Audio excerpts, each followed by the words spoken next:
In this video, we will learn how to do the complete calculation of hydraulic power unit used to operate hydraulic cylinders. This includes hydraulic pump sizing, their flow rate and pressure capacity, and how to select a right type of pump, a piston pump or a gear pump. The motor power calculation, their speed, torque and current, and then hydraulic tank sizing. That is how many liters of oil are needed to effectively operate the entire hydraulic system. Now, unlike other resources on this topic, here I'm not just going to list a formula, though I have added them in video description for your reference. But here we will practically understand the logic behind every calculations, how all parameters are interconnected and dependent on each other. For example, hydraulic tank size depends on hydraulic pump flow rate, and pump flow rate depends on cylinder size and the speed of cylinder. And cylinder size depends on cylinder bore diameter and cylinder stroke length. And cylinder bore diameter depends on considered working pressure and amount of load. And we consider the working pressure based on the type of pump. And then we again consider the type of pump based on the amount of load. So it's kind of complete loop, and this makes it complex and sometimes confusing. Because it's not the one directional calculations, you cannot start anywhere. If you want to optimize the full system, first you need to understand all the parameters. And this is the main purpose of this video, to give you a complete understanding to how to calculate a hydraulic system start to end. And for better understanding, we will calculate a full hydraulic system, the hydraulic cylinders and the hydraulic power pack all together. So for any new hydraulic system requirements, there are three mandatory inputs. Without this, we cannot calculate and design the system. First is amount of load applied on hydraulic cylinder.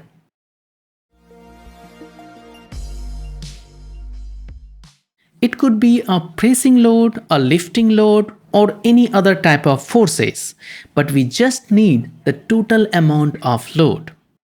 For calculations, let's consider a hydraulic press for deep drawing process.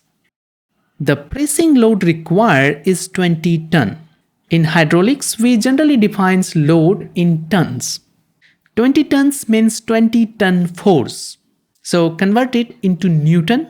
1 ton equal to 1000 kg. So 20 ton equal to 20,000 kg.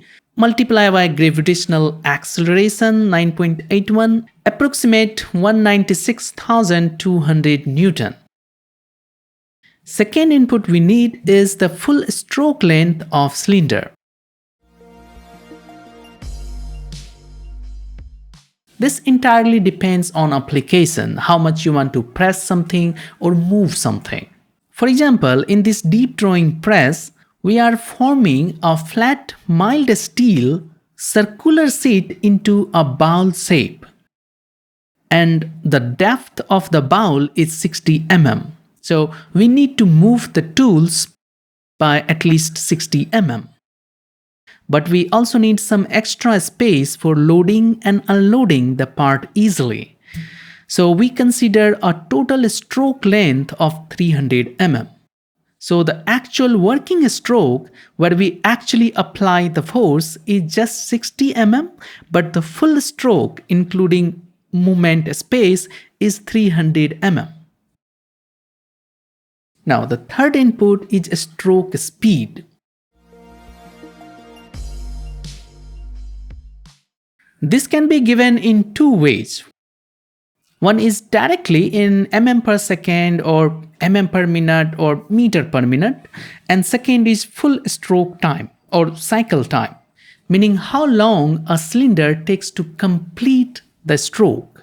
And both are connected. If you have the linear speed, stroke length, you can calculate the cycle time. If you have the cycle time and a stroke length, you can calculate the linear speed. Now, in this press application, since we are deep drawing a mild steel sheet, The recommended forming speed is about 0.5 to 1.5 meter per minute, depending on the seat thickness and LDR, limiting drawing ratio. More about deep drawing process and LDR in this video. Now, in our case, LDR is small, so we will consider the maximum speed 1.5 meter per minute. This is just an example. So change the meter in millimeter, that's 1500 mm per minute. Now, if you need it, you can also calculate the time taken for full stroke, 300 mm. So as speed is 1500 mm per minute, so in 1 mm, 1 millimeter, it will take 1 divided by 1500 minute, right? Therefore, for 300 mm, it will be 0.2 minute. So 0.2 means 12 seconds. Now, it seems a bit long for just 300 mm stroke, right? So can we go faster? So yes, we can. Now, here I'm not saying go beyond the recommended speed for deep drawing process. But this recommended speed of 1500 mm per minute is only for deep drawing process, which is actually only 60 mm, the working stroke. The remaining, the non-working stroke, 240 mm of the stroke is just travel. So we can go faster there. Same for the returning stroke. We can go at high speed. So let's recalculate the cycle time. For the 60 mm working stroke, 1 divided by 1500 into 60, 0.04 minutes, 2.4 seconds. And for the initial 240 mm travel stroke, let's go faster. Say we finish it in 3 to 4 seconds. That would be about 3600 mm per minute speed. So the total forward stroke time will be 6 to 7 seconds, which seems quite okay. However, in most of applications, we do not need variable speed. Here we are only doing it because it's a seat forming process and maintaining forming speed is critical. Otherwise, we usually work with constant speed. So first we will learn how to do the sizing of a hydraulic system for constant speed, 1500 mm per minute. And then we will learn how to design the system with variable speed. So now we have all three mandatory inputs: the pressing load, stroke length, and the stroke speed. Now, the first step towards the hydraulic system calculations is considering a working pressure for the hydraulic system. Because without defining the working pressure, we cannot sizing the hydraulic cylinder. We cannot calculate the hydraulic bore diameter for the given load. And without bore diameter, we cannot calculate flow rate. And without knowing the flow rate, we cannot define the pump and motor capacity.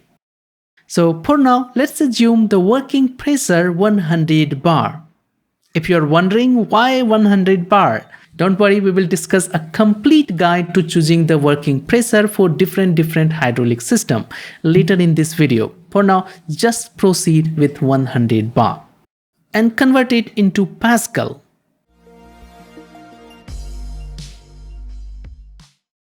Now, to find the bore diameter, we will use basic pressure formula. Pressure equal to force divided by area.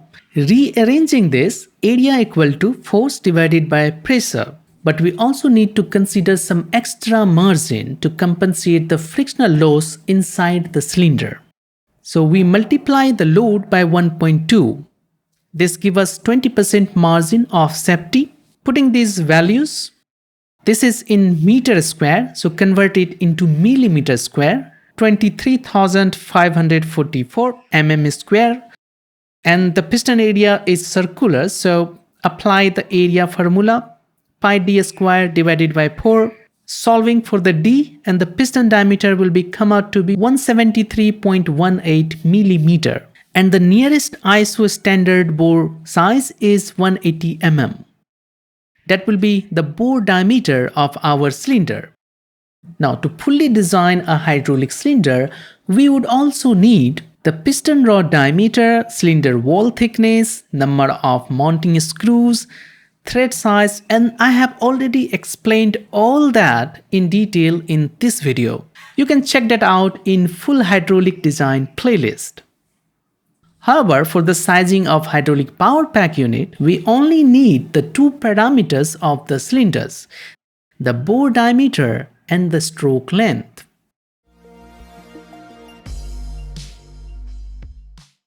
Now, the next step is to calculate the required oil flow rate to operate the cylinder at given speed. But before that, we need to understand something very basic. That's a hydraulic actuator, like a hydraulic cylinder, doesn't move on its own. It has no self-motion. It's just a mechanical setup, a hollow cylinder with piston inside. To move it, the hydraulic power unit HPU sends the oil into cylinder, and hydraulic oil is what pushes the piston back and forth. So it can perform some mechanical work like lifting, pressing, or moving something. So larger the cylinder size in terms of bore diameter and stroke length, the more oil is needed to complete one stroke. And smaller the cylinder needs less oil, obviously. That's the one thing. Second thing, if we want the cylinder to move faster, then the required amount of oil has to be delivered in the shorter time. That means we need a higher oil flow rate. If the stroke is slower, then the same volume of oil can be supplied more gradually. So the required flow rate is lower in this case. Simple enough, right? That means the required oil flow rate to operate a hydraulic cylinder at a given speed depends on the hydraulic size and the speed of the cylinder. And we can calculate the flow rate using this formula. The flow rate in LPM equal to area of piston mm square into stroke length in mm per minute divided by 10/6. For the bore diameter of 180 mm, the piston area will be pi d square divided by 4, 25434 mm square, and the stroke length is 1500 mm per minute, and 10/6 is unit conversion factor for mmq to liter. So the flow rate will become 38.15 lpm. But if you don't want to memorize this formula, just think about the total volume of oil needed for one stroke. Use the volume formula of the cylinder, pi r square h. Here r is 90, d is 180, h is 300 mm. Put the values, it will be 7.63 liter. Now, if this stroke must completed in 12 seconds, the given cycle time, that means we need 7.63 liter in 12 seconds. So in 1 second, 7.63 divided by 12 liter, and in 60 seconds, in 1 minute, multiply with 60, it will be 38.15 lpm. Same result, just a different way to understand it. So the hydraulic power pack should be designed to supply 38.15 liter per minute of oil flow. So the cylinder can complete a 300 mm stroke in 12 seconds. Now, in hydraulic power pack, the pump is the component that supply this oil flow to the entire circuit. So we need to select a pump that can provide the oil at 38.15 lpm. But in real world design, we always consider 10-20% extra capacity to compensate the internal leakage and minor system losses. So the actual required pump flow rate should be around 42 lpm. But before we select a pump, first let's understand how a pump actually works. So the main and only function of any hydraulic pump is simple: to suck the oil from a reservoir through its inlet port and push it into the hydraulic system through outlet port. Pump does not compress the oil. Pump does not pressurize the oil. It just delivers the oil flows in circuit. For example, let's take an external gear pump. When this pump is driven by a motor or engine, the gear rotates. These rotating gears traps a fixed amount of oil in the space between the gear teeth and carry it to the inlet side to the outlet side. That's the basic working principle of any pump, including piston pump. In piston pump, when the swash plate rotates at an angle, it moves the connected piston back and forth. Each piston sucks a fixed amount of oil from inlet and delivers at the outlet. So the amount of oil a gear pump delivers per revolution depends on the size of gears, the space between the gear teeth, or in piston pump, number of pistons and their size. So larger the pump size, larger the oil volume delivers per rotation. This is known as the geometric displacement of the pump. And it's always specified in pump manufacturer's data sheet. For example, a Yucane gear pump model PG1052, according to the data sheet, it has a geometric displacement of 5.2 cubic centimeter per revolution.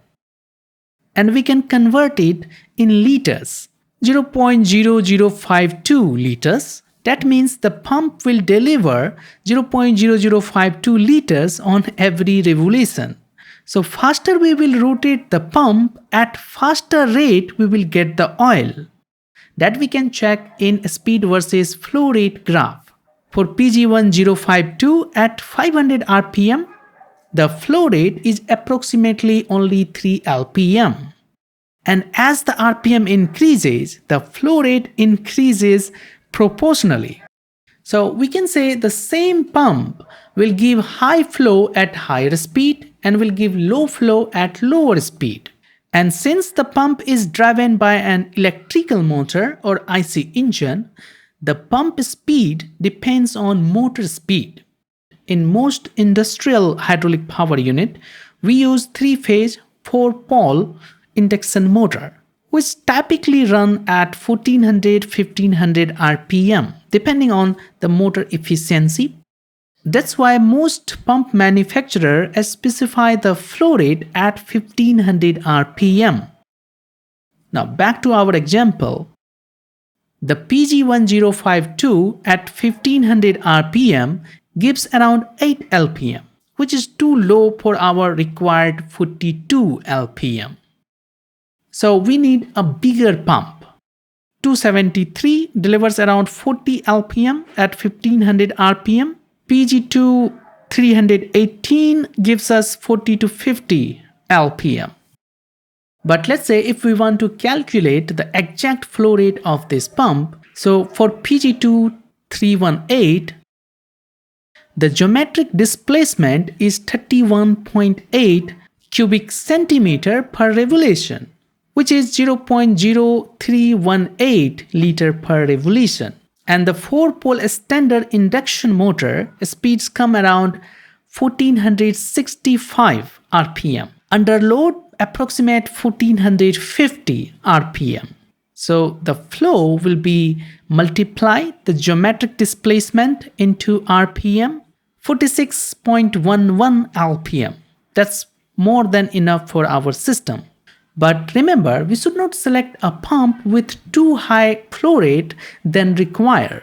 Because if we try to reduce the flow using flow control valves at cylinder ports or elsewhere, we create back pressure, which can lead to energy loss, heat generation, and system instability. So it's always better to match the pump flow rate properly with the actual requirement of hydraulic cylinder. Now let's talk about pressure in hydraulic system. So most of people think the hydraulic pump generate pressure like 100-200 bar, and we should select a pump as per the pressure requirement. But in reality, a hydraulic pump doesn't generate pressure.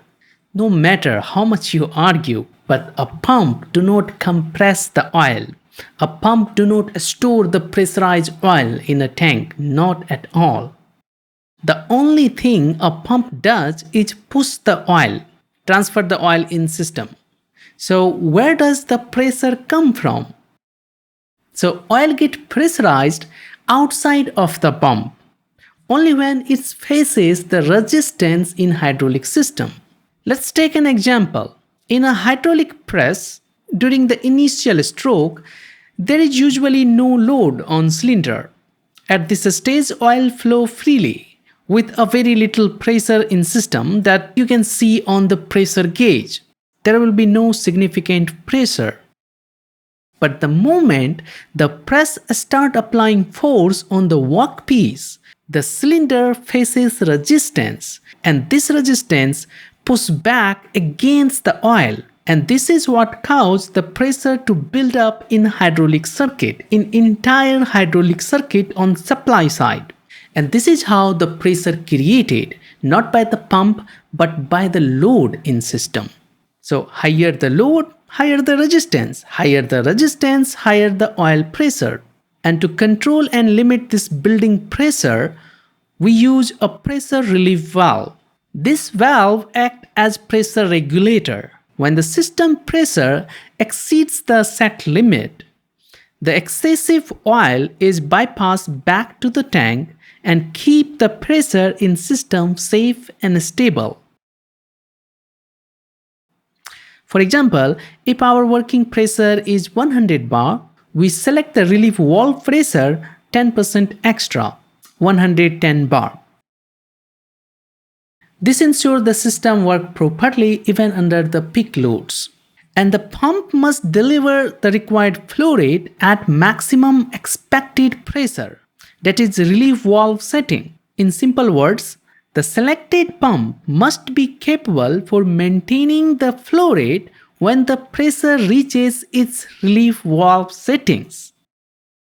So again, the pump pressure rating is not the pressure that pump generates, but the maximum pressure that pump can safely handle during the operation. So in our case, the selected pump has maximum continuous pressure capacity 207 kgf per centimeter square, and it can handle intermediate pressure up to 225 bar. And yes, 1 kgf per centimeter square is equivalent to 0.98 bar, so it's almost equal. This pump can safely operate at 110 bar relief setting with plenty of margin. That means this selection is okay.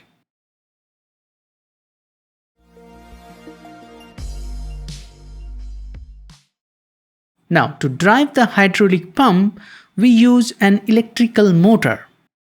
In heavy machinery or mobile crane, an IC engine is commonly used, but in common industrial applications, we use electrical motor connected to pump via shaft coupling.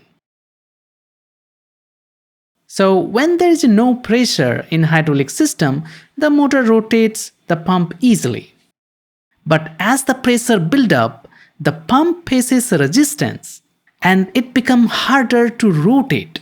So the motor must have enough torque to rotate the pump at required speed, even when it's working under full pressure up to the relief pressure. If the motor is underpowered, it will slow down, or maybe it will fail to maintain the required RPM, especially when system pressure is high. This is why selecting the right size of motor is critical. So to calculate motor power, we use the hydraulic power equation. Pressure in MPa into flow in LPM divided by 60, and we multiply the result by 1.2 as a safety factor to account the hydraulic losses. So let's apply this. Here we consider the pressure 110 bar, the relief pressure 11 MPa, and flow rate is 42 LPM. So the motor power is 9.24 kilowatt.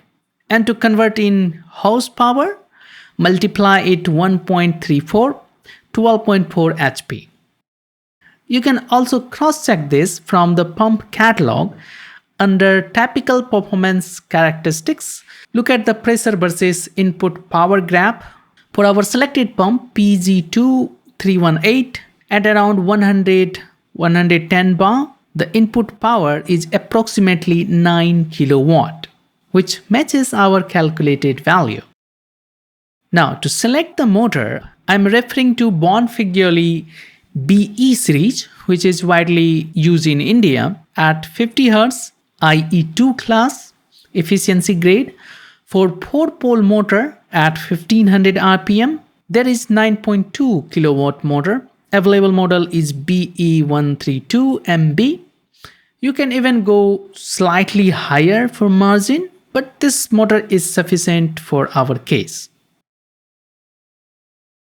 And now let's calculate the current consumption of this motor. This is something that client often asks for large size motors. So for a 3-phase induction motor, the formula is current in ampere equal to kilowatt into 1000 divided by root 3 into voltage, and the voltage is 415 standard in India, assuming the power factor 0.8. So the current will be 16 ampere. Here the root 3 was for 3-phase motor. And this is a quick reference of industrial supply voltage. You can check for your country. And now let's do the sizing of hydraulic oil tank, the reservoir.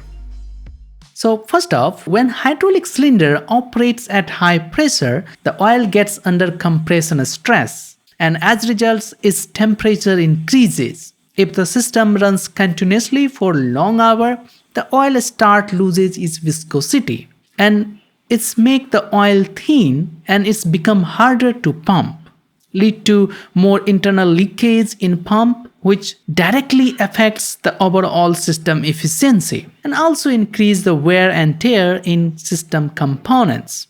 Also, hot oil can damage the seal of the piston, reducing the life of hydraulic components. This is why maintaining the oil temperature is critical. For most of hydraulic system, the ideal operating temperature is between 35 to 55 degrees centigrade. And to maintain this temperature range, we need to ensure that system holds enough oil so that heat can dissipate naturally. A common thumb rule is the tank size should be 4 to 5 times the flow rate in LPM. In our case, the flow rate is 42 LPM. So the tank size will be 42 into 5, 210 liters. So we will design the tank size for 250 liters to maintain some margin. But due to space constraint, if we cannot use the larger pump, then we must use heat exchanger to keep the temperature in range. Also, in case of high pressure like more than 200 bar, we should use heat exchanger. Also, to maintain the oil cleanness, we must add an oil filter in tank. For a standard hydraulic system like this one, the recommended filter size would be 10 to 25 micron. But for servo valve and proportional valve, where precision is critical, filter size must be finer, 3 to 6 micron. So this was the complete selection of pump, motor, and hydraulic tank for a constant speed application. Now let's move to the calculation of variable speed application. So as we seen for this deep drawing press, the working stroke is only 60 mm and the required speed during this stage is 1500 mm per minute. That means the stroke will complete in 2.4 seconds. And to increase the productivity, we want the initial 240 mm free stroke to complete even faster, within just 4 seconds. So the speed of this stage will become 36 mm per minute. So the total cycle time is 4 seconds, the initial stroke time, plus 2.4 seconds, the working stroke, 6.4 seconds. So let's say 6 to 7 seconds total. This is almost half of the 12-second cycle in constant speed setup. Now, you may ask that why not reduce the initial stroke time even more?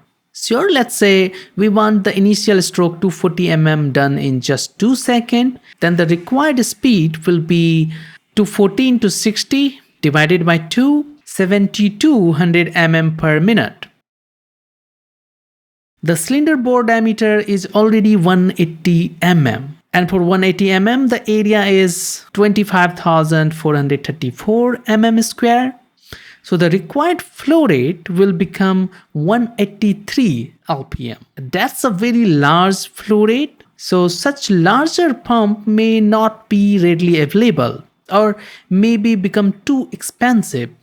So ideally keep the flow rate below 100 LPM if possible. So to deal with, we can consider increasing the working pressure, which allows to reduce the bore size and hence reduce flow rate. But this approach has their own downside, which we will discuss very shortly. For now, let's go with earlier discussion. Let's consider initial speed 36 mm per minute. So the required flow rate will be 91.5 LPM. And for working stroke, the speed is 1500 mm per minute. We have already calculated the flow rate 31.1 LPM. So we need these two different flow rates at the different stage of the stroke. So to achieve this, we use variable displacement piston pump. These pumps automatically changes the flow rate without changing in motor speed. Let's take an example. You can A series model A70. Geometric displacement is 70 cubic centimeter per revolution. So at 1500 RPM, the flow rate will be 105 LPM, which matches our maximum flow rate 91.5 LPM, and the minimum adjustable flow is 30 cubic centimeter per revolution, which is 45 LPM. Is slightly higher than our minimum requirement, but acceptable. So what is happening here? The pump can vary the flow from 105 LPM to 45 LPM while motor speed remains fixed at 1500 RPM. But how does it change the flow? So it depends on the control type. For example, basic pressure compensator type control 01 use the hydraulic feedback. As the pressure reaches its set level, the pump automatically reduces the flow. So we can set a cutoff pressure where the flow rate reduced from 105 to 45 LPM during the working stroke. Then another is proportional electro-hydraulic load sensing control type 04 uses an electro-hydraulic actuator to adjust the flow. Controlled by an input current by a programmable card, you will get a dedicated card with the pump. You can also adjust the pump manually via screw on body. And once the pump selection is done, then we can calculate motor sizing and the tank sizing in the same way with the same formulas. Now let's talk about working pressure. Why I have considered 100 bar. Why not 150 bar or 50 bar? How do we decide the right working pressure? So first off, for a new hydraulic system, working pressure is something that we consider, not calculate. Second, working pressure is the pressure at which we design the entire hydraulic system. So it's a starting point, not the result. And third, the working pressure differs for different hydraulic systems. There is no fixed one working pressure. But what we must ensure is hydraulic pressure should always 10 to 20% lower than the maximum continuous pressure rating of the pump. So does this mean we should choose the pump first and then we should decide the working pressure? So no, this is not possible. Because to choose a pump, we need the calculated flow rate. And to calculate the flow rate, we need to know the cylinder bore. And to determine the cylinder bore, we must know the working pressure first. So yes, we always have to decide the working pressure first. And this is what you want to learn actually. So first step is choose the type of pump. Gear pump. If your application needs constant speed, means constant flow rate, it's the most economical. Then piston pump. If you need variable flow rate or variable speed, like as we discussed earlier, it's also more reliable and durable. Then vane pump. Best for quiet operation, silent operation, low pressure system not suitable for press machines. Now, if you choose a gear pump, the typical maximum operating pressure will be 120 to 200 bar. So choose the working pressure between 60 to 100 bar. And this range depends on amount of load. For less than 5 ton load, you can choose 60 bar. Cylinder bore will be come out to be 100, which is a standard for seal sizing and easily available. For more than 10 tons, go for 100 bar. Again, the bore diameter will be close to 100 mm. These are just reference values. These are not the hard rule.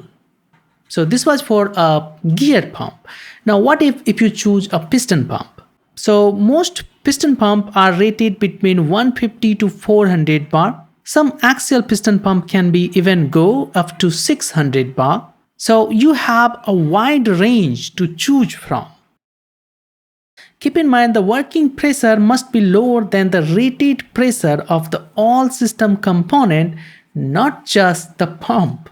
For example, directional control valve typically rated for 250-350 bar. Hydraulic hoses typically rated for 180 to 450 bar. So we must either choose the components based on the considered working pressure or choose the working pressure based on the available components pressure rating.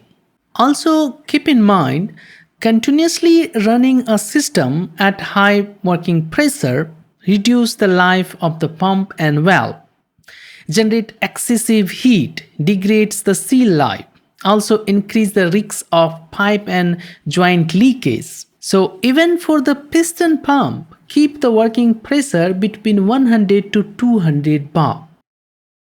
Now, what if you choose a very low pressure? For example, if you choose 10-20 bar for 10 ton load, then the required bore will become very large, like 280 mm.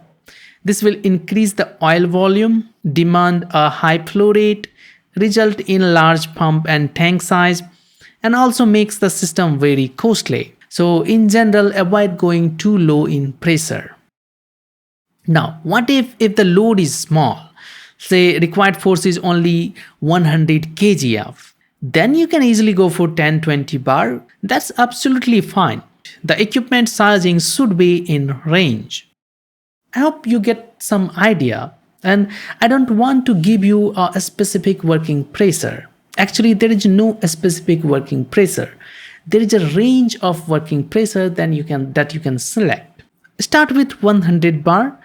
Calculate bore diameter and flow rate. If the pump size looks too large and expensive, then try to increase the pressure, let's say 150 bar. Check again for cylinder size and flow rate until you get a satisfying combination. Now, remember, changing in working pressure doesn't affect the motor power requirement, because if pressure increases, the flow rate will decrease. And if the working pressure decreases, the flow rate will increase. So it's a vice versa. The motor power requirement equal to pressure into flow. So motor power will remain roughly the same.